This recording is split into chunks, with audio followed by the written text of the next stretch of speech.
There's another big story today that I never got to over in my monologue, and it's me. For a second night in a row, late-night host Stephen Colbert criticized CBS after he said the network made him pull his interview with Democratic Texas State Representative James Talarico on Monday, in fear that it would violate the Federal Communications Commission's equal time rule. We were told in no uncertain terms by our network's lawyers, who called us directly, that we could not have him on the broadcast. Then, the equal time rule requires broadcast stations to give equal airtime to candidates running for the same political office. Late night and daytime talk shows have been traditionally exempt. But in January, the FCC said it is revisiting that rule, writing in a memo, quote, "A program that is motivated by partisan purposes, for example, would not be entitled to an exemption under long-standing FCC precedent."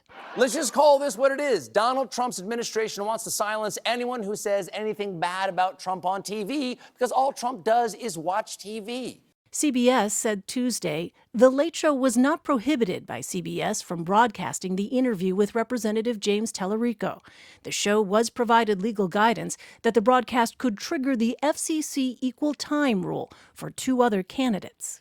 Every word of my script last night was approved by CBS's lawyers. I got called backstage to get more notes from these lawyers, something that had never, ever happened before. And they told us the language they wanted me to use to describe that equal time exception.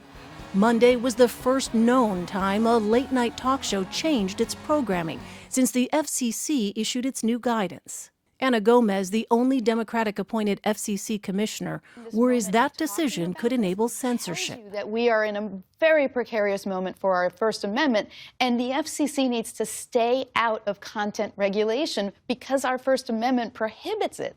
But Trump-appointed FCC Chairman Brendan Carr has stood by the new guidance. Congress was clear that the FCC has a role with respect to bona fide news. They were worried that TV programmers would, broadly take advantage of trying to claim they were bona fide news when they weren't. Elaine Quijano, CBS News, New York. Just like I have the right to talk about their decision on air.